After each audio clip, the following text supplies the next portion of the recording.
E para encerrar essa edição do ProTalks, a gente trouxe aqui um catarinense como eu, o ator e humorista catarinense nascido em Camboriú, que acumula aí mais de 1,8 milhões de seguidores nas redes sociais, Emerson Espíndola. Emerson, por favor. Tudo bem? Tudo bem. Seja muito bem-vindo. Muito obrigado. E aí? Emerson, assim como eu, né, você é catarinense, e você saiu de Santa Catarina, você foi para o Rio de Janeiro, e você está há 4 anos aqui em São Paulo. Uma metrópole gigantesca, principalmente para a gente que é de cidade pequena, né, sim, que à primeira vista parece assustadora, parece não, é assustadora, mas que com o tempo se mostra um pouco mais acolhedora e cheia de oportunidades. Temos jovens aqui no PROA que vêm de fora, né, com a família, ou muitas vezes sozinhos, em busca de uma oportunidade. E neste caminho, assim como aconteceu com a gente, encontram obstáculos, algumas portas fechadas, mas também oportunidades que exijam, né, que você esteja preparado para se destacar. Conta para a gente um pouco como foi esse caminho lá de Santa Catarina até você se estabelecer aqui em São Paulo. Então, eu sou de Camboriú, sou de uma cidade pequena. Muita gente pode confundir Camboriú com Balneário Camboriú, que tem lá Balneário Camboriú, você conhece, né? Catarinense. Todo mundo, obviamente. Mas eu sou bem assim, eu sou filho de pessoas que trabalharam na roça, enfim, a minha família é toda bem da roça. Meu avô cortava pedra, sabe, paralelepípedo? Sim. Meu avô era um fazedor de paralelepípedos, no caso. E, nossa, é bem isso que você falou, quando a gente chega na cidade grande, eu acho que eu dei um pouco de sorte de ter ido para o Rio de Janeiro primeiro, sabe? Porque, querendo ou não, o Rio de Janeiro também tem praia, não que eu seja muito de praia, mas eu acho que, eu não sei, tem um clima mais parecido lá com o Sul, assim, nesse sentido. Um pouco mais assim. intimista, talvez, né? Um pouco mais intimista, exatamente, um pouco mais bairrista e tal. São Paulo é mais, né, cada um para si, Deus para todos, e é isso, assim, né? Quando eu vinha para São Paulo sempre trabalhar, assim, eu nunca gostava, assim, sabe? Agora, hoje em dia, assim, eu entendo, assim, sabe? Mas a questão do choque, nossa, eu lembro que a chegada no Rio de Janeiro, assim, foi muito louca, foi muito louca. Eu lembro que eu cheguei para fazer um teste, eu fiquei sabendo lá em Santa Catarina já de um teste, então eu estudei muito, fiquei uns 6 meses, assim, meio me preparando, que, sabe, era uma coisa assim, ó, em agosto vai ter.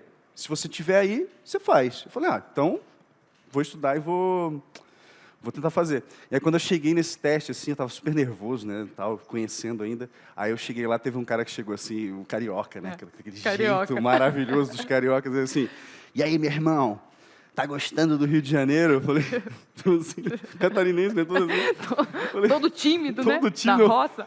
Tô gostando. Ele assim, vai gostando mesmo, porque todo mundo gosta do Rio de Janeiro, mas como é que é?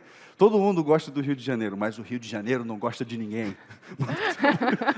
Eu assim, já todo nervoso, aquela lágrima. Assim. Mas é isso, bem... eu acho que independente de onde a gente vem, sempre que a gente vai para um lugar mais movimentado, maior assim, exige muito da gente, né? A gente precisa estar muito aberto, né? Muito atento, assim, muito aberto, né? Exatamente. Nossa, eu estou vendo que você tem muita história para contar e você já trabalhou, né, em ator, né, em comerciais, novelas, músicas, filmes, mas também você produz muito conteúdo bacana que misturam aí ciência e humor na internet. Eu sou super fã, já aprendi muitas coisas. E conta pra gente, como é que você começou a se interessar pela ciência e também como que você viu que você poderia produzir esses conteúdos de forma divertida e para aproximar também as pessoas, porque normalmente ciência parece uma coisa tão distante tão complexa e você facilita muito o nosso entendimento. Sim. Então, eu sempre fui muito curioso, sempre gostei muito... Cara, eu acho, inclusive, que a curiosidade, eu acho que em qualquer... Eu sou artista, né? Mas eu acho que qualquer pessoa, em qualquer área, a curiosidade é ouro, assim, né, cara? Então, eu sempre fui muito curioso, sempre gostei... quando era pequeno, não sei se algumas pessoas talvez saibam do que eu estou falando, o mundo de Big Man. Lembra disso? Que tinha um cientista maluco, e aí tinha um rato, o parceiro dele era um rato, então... Eu adorava isso, Castelo Rá-Tim-Bum e tal. Eu tive uma infância muito... como é que eu vou te falar? De uma certa forma, sozinho, assim, sabe? Eu saí pouco na rua, assim, não fui aquela criança que estava o tempo todo na rua. Então, eu sempre tive meu mundinho, assim, sabe? Sempre imaginei muitas coisas, assim, e tal. Enfim, no ano passado, cara, eu comecei a fazer os vídeos. Comecei a fazer vídeos de comédia, né? Porque eu sou ator e tal. Então, fiz muitas coisas. E até que eu fiz um vídeo, que é o cocô conversando com o cu. Que eu botei o cool, né, em inglês, né, para não ficar pesado. E aí, tipo, nossa, sei lá, eu tinha 2.000 seguidores, assim, eu tinha pouquinhos seguidores e isso bombou muito, assim. Teve mais de 100 mil visualizações esse vídeo. E muita gente daí começou a pedir, cara, faz de quando a gente bebe água, faz de quando a gente arrota, faz de quando a gente bebe cerveja, faz de quando a gente bebe isso, enfim. E aí, nossa, isso, cara, nem eu sabia que dava, sabe, para fazer esse tipo de conteúdo assim.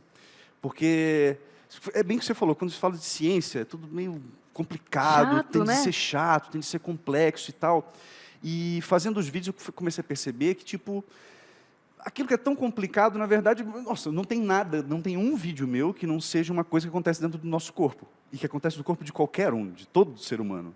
Né? Então, tipo, os assuntos científicos, na verdade, eles carecem até, eu acho, disso, de uma ponte, né, entre aquilo que está dentro da academia, os caras estão lá pensando, tal, a coisa de ponta, e a pessoa que usa aquilo lá no outro lado, assim, né? Eu acho que o meu conteúdo se encaixa Exatamente. nesse E sentido, assim. conta pra gente um pouquinho, eu queria voltar assim, na sua infância, né? Você imaginava isso para o seu futuro? O que você imaginava ser quando crescer? Qual que era o seu sonho? Então, cara, eu tenho uma teoria de que a vida ela faz sentido quando você olha para trás, não para frente, sabe? Porque eu já quis tanta coisa, eu já quis ser músico, eu já quis ser... Meu pai é borracheiro, eu já quis ser borracheiro também, por conta do meu pai, eu já quis ser um monte de coisas. Quando a gente até conversou, o Jorge, enfim, na conversa antes daqui, né? Até como ele me fez essa pergunta também, eu fiquei sem chão, assim, porque eu falei, nossa, quando eu era pequeno, eu não consigo lembrar de nada que eu dissesse, assim, sabe? Eu quero ser isso, e queria muito. Assim, eu queria uma hora uma coisa, uma hora outra e tal. Hoje em dia, quando eu olho para trás, eu vejo como faz sentido, sabe? Que eu, tipo, estudei música. Por isso que você consegue produzir tantas coisas diferentes. Exato, exato. Eu tive um professor de teatro, Valentin Schmeller, que ele é maravilhoso. Ele falava sempre assim, cara, se você tiver a oportunidade de aprender alguma coisa, aprenda. Porque pode ser ali semana que vem, pode ser daqui a um ano, pode ser daqui a 10, pode ser daqui a 50 anos. Mas tudo que a gente aprende serve para uma hora na tua vida, você vai enfiar aquilo em algum lugar, sabe assim? Então, hoje, quando eu olho para trás, assim, você me perguntou da infância, hoje eu olho para trás, eu acho que faz muito sentido, sabe? Eu olho e falo, nossa, eu sou artista mesmo, eu tinha que ser artista mesmo, tem tudo a ver, sabe? Mas eu levei muito tempo, sabe, para Até compreender que essa até era... olhar assim. Acho que até por ser do interior, sabe? Não sei se por isso, mas eu no interior, na minha vida lá, tipo, música, teatro, essas coisas eram uma coisa tão distante, sabe? Não chegava, né? Não Não chega lá. Eu também não tinha muitas referências. Exato, não tinha tanta essa referência, e eu lembro, assim, de gostar muito de música. Os meus pais iam em baile de música gaúcha, sabe? Oh. De vaneirão, de dançar e tal. Sei. Eu ia muito com eles. E aí era muito louco, porque eu amava aquilo. Tipo, eu amava, eu parava na beira do palco, assim, e ficava ouvindo, assim, os instrumentos, prestando atenção em um e outro. Só que, sabe, assim, era uma coisa muito distante, tipo, que algumas pessoas fazem em algum lugar lá, sei lá. No mundo, né? Do mundo, exatamente. E eu lembro, isso foi muito marcante para mim, o dia que o Rodrigo, o nome dele, inclusive, um rapaz levou um violão para a escola. Aí, tipo, eu lembro de estar na hora do recreio, assim, sei lá, e olhar, assim, o cara vindo com o violão, eu falei, nossa, um violão? Como chegou isso na escola? Como assim? Esse cara tem um violão? Como chegou isso e tal? Aí eu lembro que eu fui nele e falei, nossa, onde é que você conseguiu isso aí e tal? Ele falou, um tio meu que dá aula, não sei o quê, e tocou parabéns para você. Bem assim. Aquilo para mim foi tipo, eu não acredito que esse cara aqui, né, que estuda comigo, tem um violão, sabe, assim, que dava para fazer assim. Aí eu fui fazer aula lá com o tio dele, enfim, aí foi...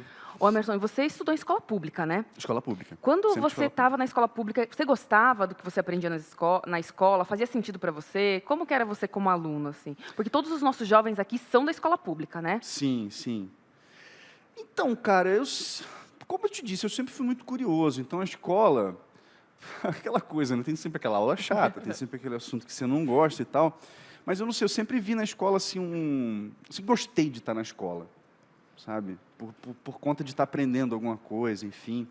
Essa pergunta de o que eu achava, eu não sei, hoje eu consigo achar mais também, sabe? Hoje eu consigo olhar assim e ver algumas coisas que poderiam ser diferentes, algumas coisas que a gente carece ainda hoje, né? Que a gente não tem direito ainda hoje, né? Mas, enfim, eu sempre gostei muito, né, de aprender, assim, então... Para você era super fácil, né? Super fácil. Depende de Super disciplina, fácil é uma não. palavra forte demais, mas, mas era legal. Emerson, muito bacana. E acho que eu queria trazer um ponto aqui, que é o que a gente ainda vive, né? Um pouco de isolamento social, acho que Sim. agora é menos, mas a gente passou por um período muito complexo. E eu fiquei sabendo, né, que você, nesse período de pandemia, de isolamento, você chegou a vender pão. Sim. Você não quis largar as aulas de inglês, que são coisas diferentes, é uma coisa... Sim. E que eu queria que você falasse um pouquinho dessa experiência da pandemia, do isolamento, e como isso contribuiu, né, para você ser o que você é hoje. Pois é, cara, isso mudou a minha vida, mudou a vida de todo mundo, né? Mas mudou a minha particularmente, sim, muito. Eu estava no ano passado, no começo do ano passado, ano passado, né? Porque às vezes A pandemia começou ano passado. Eu né? também tenho essa dúvida, Às vezes porque eu 21 falo, parece que emendou, né? A gente não sabe. que às vezes parece que faz 2 meses, e parece que faz 20 anos, né? Que a gente Exatamente. tá nessa, né? Mas, enfim, eu tinha sido chamado para fazer uma peça com o Neila Torraca, que é um ator, assim, dentro da minha área, é tipo... Não, mas até para quem não entende, ele é Exato, sucesso. ele é um sucesso, ele é um grande cara, assim, consagrado e tal. E eu ia fazer o Neila Torraca na peça do Neila Torraca com o Neila Torraca. Então, tipo, tinha horas até que ele entrava, ele velhinho, né, e eu entrava junto com ele, assim, a gente trocava ideia, enfim. Era muito legal, eu estava muito empolgado. E aí veio a pandemia. E aí você imagina, teatro é por essência uma aglomeração de pessoas, né? Tipo assim, não tem teatro sem ter aglomeração de pessoas. Acho que a cultura foi o que foi mais impactado durante todo esse processo. Com certeza, uma das coisas mais impactadas, e aí, imagina, daí de uma hora para outra acabou, assim, a peça e tal. Acabou não, né? A gente foi para casa naquela, pode voltar daqui a pouco, mas a gente, né, não sabia. E, enfim, por um tempo eu tinha uma graninha ainda guardada. Essa grana consegui me virar lá e tal. E aí começou a acabar o dinheiro. E eu lembrei, eu gosto muito de cozinhar. A minha família toda, assim, cozinha e tal. Minha mãe sempre fez pão, minha avó, enfim. Aquele pão colonial bom. Aquele pãozinho que você sabe, né? Aquele pãozinho Isso lá do bom, interior, viu? que Isso é é maravilhoso. Então, aí eu lembrei desses pães e tal, comecei a ver uns vídeos, comecei a ver, assim, o que dava para fazer. E tive essa... eu fui para o Tatuapé, me mudei para o Tatuapé aqui. Quando eu cheguei lá para visitar a casa que eu moro hoje, do lado da minha casa tem uma casa meio colonial, assim, tem uma casa muito antiga. E aí, na porta, tem um negócio assim, tipo como tem da carta, de colocar carta. Aí tinha assim, carta, leite e pão. Falei, oxe, Coisa boa. o pessoal entregava pão em casa, olha que maravilha. E aí isso me deu um estalo. Eu falei, nossa, está todo mundo em casa, está todo mundo desesperado, não querendo sair de casa. Se eu fizer direitinho, se eu fizer com cuidado, isso de repente eu consigo entregar para as pessoas um pão que eu faça. E foi o que eu fiz, comecei a fazer os pães e comecei a vender. Aí vendi para alguns amigos, vendi para os vizinhos e tal. E foi muito legal. Tipo, durante 3 meses da pandemia, pelo menos, eu vivi de pão, assim, sabe? Vivi de vender pão e vivi bem, assim, sabe? Tipo, não foi uma coisa apertada, assim, e tal. Foi bem legal, uma experiência bem legal, assim. Até revivi como é que eu vou te falar, uma coisa da família, assim, sabe, por conta disso, assim, eu sempre vi minha mãe fazendo pão, minhas avós fazendo pão e tal, enfim, aí isso foi bem legal. E aí, depois desses 3 meses, é que eu comecei a fazer os vídeos. E, a princípio, assim, nossa, eu não comecei a falar sobre o corpo primeiro, sabe, eu comecei a falar sobre, na verdade, não tinha um tema, eu falava... Eu ia te perguntar, como que surgiu, assim, você falava, hoje acordei e tenho vontade de falar sobre isso. Então, como que funciona esse processo criativo? o processo criativo, você diz hoje já com os... Depois vendendo pão, você parou, né? Você falou, comecei a fazer uns vídeos. Como é que surgiu essa ideia? Acordei e vou fazer uns vídeos hoje. Pois é, né? Como funciona? Não, então, eu sempre gostei da internet. Sempre adorei a internet, sempre achei muito potente, assim, sabe? Tipo, tem muitas possibilidades e tal. E aí uma amiga minha, Camila Jacques, na época estava super vidrada no TikTok. E sempre me falava disso, o TikTok. Aí um dia eu comecei a ver, assistir, eu tinha aquele preconceito, que muita gente hoje ainda tem, né? Esse preconceito que é muita bobagem, só tem bobagem e tal. Tem muita bobagem, sim, com certeza. Só que é muito interessante, porque você começa a assistir, o algoritmo do TikTok ele vai te mandando coisas que você gosta. Ele vai vendo o que você gosta e vai te mandando mais. E eu comecei a ver uma série de vídeos de comédia. Você tinha me falado do inglês também, então vou retomar isso. No ano retrasado, eu comecei a fazer inglês, uma vez por semana. Arrumei um professor e tal, e comecei a fazer aula uma vez por semana. Durante a peça do Nila Torraca, durante o pão, durante todo esse processo dos vídeos aqui, eu fiz, hoje é quinta, né? Hoje é sexta. Hoje é sexta, estou perdido. Eu fiz ontem, inclusive, minha aula de inglês, assim, toda quinta-feira, 7 da manhã, eu estou fazendo lá. Mas por que eu estou falando isso? A coisa de aprender inglês mudou tudo, sabe? Porque quando eu comecei no TikTok, eu comecei a ver comédia, o TikTok começou a me sugerir uns vídeos gringos. E aí, nessa, eu comecei a ver, tipo assim, porque lá já estava há mais tempo os caras fazendo isso. Então, tipo assim, eu comecei a ver uns vídeos maravilhosos de comédia, assim, coisas que eu não tinha visto ainda. E detalhe, comecei a ver essa coisa dessa brincadeira de você fazer 2 personagens e você filma, tipo, filma um aqui, depois filma um outro ali, e você constrói um diálogo, assim, né? Isso, nossa, abriu minha cabeça, assim, e tal. Mas, meu Deus, eu falei do inglês e tal, misturei os assuntos Vamos falar todos. do processo criativo. Do Você processo falou que criativo. começou a criar os vídeos. No começo, eu fui muito nos comentários das pessoas, sabe? Inclusive, eu acho isso muito importante, assim, você ouvir as pessoas, sabe? Ouvir o que estão querendo. Tipo isso, eu postei aquele vídeo ali e tal, e aí as pessoas começaram a me pedir vários assuntos e tal. Um dia, daí, eu fui no Google. Eu sempre começo no Google, né? É um bom lugar, é um bom É um lugar. bom lugar, exatamente. Porque tem alguns assuntos assim, né? Tipo, o que acontece quando a gente espirra, sei lá. Você imagina mais ou menos assim e tal, já dá para saber. Agora, tipo assim, já me pediram, tipo, isso rolou. O que acontece quando a gente tem um infarto? Eu falei, nossa, isso é bem legal. Foi um dos primeiros vídeos que bombaram também. Que fiz o do cocô, não sei o quê, umas besteiras assim, e de repente alguém me pediu, cara, faz um do infarto. Eu falei, poxa, como é que eu vou zoar infarto? Tipo, sabe, uma coisa É difícil fazer comédia de uma coisa séria, né? Exato, é uma coisa muito séria, pessoas sofrem com isso, né? Só que aí é isso, aí eu vou para o Google, ali eu começo, né? Jogo ali para ver. Aí eu vou vendo se tem, porque tem alguns assuntos que tem muitas matérias, muitas coisas escritas, e tem assuntos que não tem, sabe? Aí eu vou lá, Drauzio Varela, super interessante, vou Vai procurando. vou me jogando, assim. Mas a primeira coisa, assim, é ter essa ideia mesmo, ter um assunto. Então, eu pego muito dos comentários, sabe? A partir disso, eu vou tentando imaginar uma situação humana para isso, digamos, sabe? Tipo, eu fiz o vídeo, hoje eu postei o vídeo da vodka. Então, eu fiquei imaginando. Primeiro, eu tento imaginar, cara, como se pareceria a vodka se ela fosse uma pessoa? E essa pessoa tem que ser eu, no caso, porque eu não posso contratar um ator. Aí, enfim, daí eu vou lá, tinha um tapete lá, eu fiz um chapéu, aí eu tinha um negócio, cortei, fiz um bigode, enfim. Aí temos a vodka. Aí tem essa coisa, por exemplo, a vodka dá quando bebe muita vodka, dá meio que um apagão, assim, né? A pessoa perde a memória. Eu pensei, pô, o cérebro vai estar lá trabalhando, a vodka vem e dá uma paulada nele, sei lá, alguma coisa assim, ele apaga, sabe? Enfim, é muito uma coisinha aqui, que vai dando uma ideiazinha ali, que vai dando outra ideiazinha ali, sabe assim? Às vezes eu escrevo o roteiro todo, às vezes eu escrevo a ideia toda e jogo fora, acabo jogando fora, porque, sabe? Às vezes você lê no final e fala, nossa, aquela ideia que eu tive que era maravilhosa. Não é tão maravilhosa. Não é tão maravilhosa assim, exatamente. Ah, é muito É bacana. bem tentativa e erro, assim mesmo, sabe? E eu acho atrás, que a gente precisa valorizar muito esse processo de aprendizado na vida, né? Acho Sim. que é exatamente isso, né? Eu acredito que você, por ser ator, ainda mais, né, quando a gente fala de grandes redes de televisão, de papéis disputados e tudo mais, queria até falar sobre isso. Eu acho que é um caminho muito longo e disputado, Sim. né? Sou leiga, não entendo sobre isso, mas imagino que não deve ser fácil conseguir grandes papéis. Não, é difícil, é difícil. Acho que é muito árduo. E ao longo da sua trajetória como ator, eu queria ouvir um pouquinho de você, assim, qual foi o maior desafio?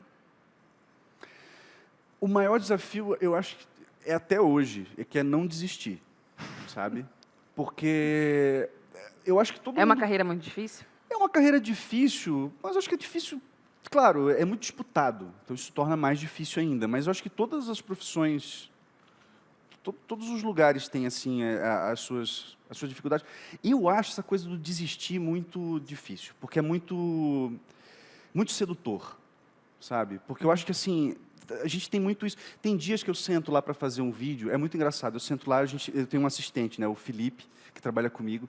Aí a gente senta lá junto assim, aí de repente, sei lá, ele vai no banheiro e volta, sei lá, vai tomar uma água. Aí ele volta assim, vem cá, e se a gente fizesse um vídeo sobre não sei o quê? Eu falo, nossa, claro. Sento no computador e 2 segundos tem o roteiro, 2 segundos a gente tem a ideia. Já tem outros vídeos, esse da vodka mesmo. Esse da vodka eu levei uma manhã inteira. porque, tipo, sabe, às vezes você constrói uma coisa, faz outra e tal. Então, e às vezes você tem um dia difícil, e aí depois, no outro dia, você tem outro dia difícil, aí no outro dia você tem outro dia difícil. Aí tem muitos momentos, assim, A internet, ela tem muito isso também, né? Agora trabalhando com internet. Não tanto como ator, né? Mas essa coisa da internet. Que, assim, às vezes você vai lá, faz um vídeo... Assim, você vai lá, filma rapidinho, posta e viraliza. E as pessoas gostam, e elas comentam, e não sei o quê. E às vezes você fica 3 dias para fazer um vídeo, e tem a ideia e tudo, e ninguém dá bola. Sabe? Aí, nesses momentos, assim, é muito fácil de você cair numa, tipo...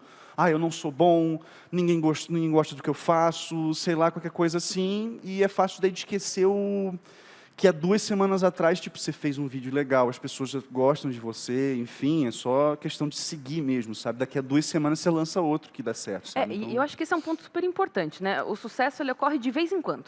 Muito de vez em quando.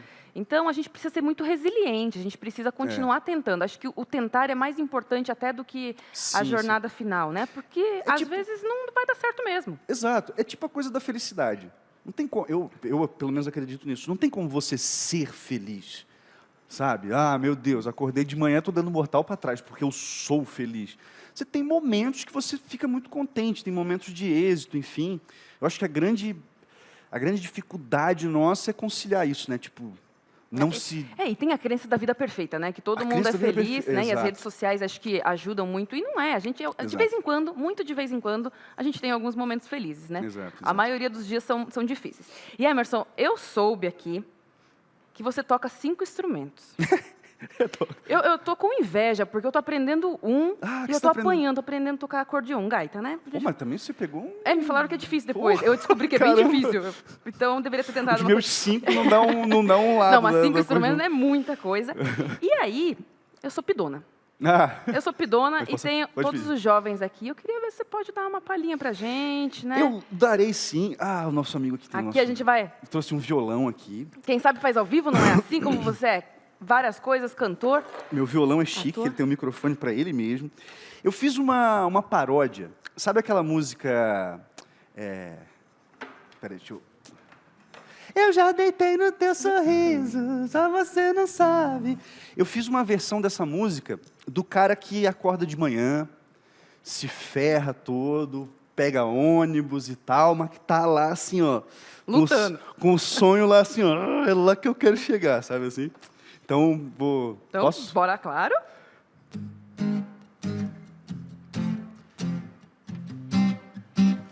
Hoje acordei com CC cedinho, com pressa. A mamãe mandou pagar a luz, tá caro a beça.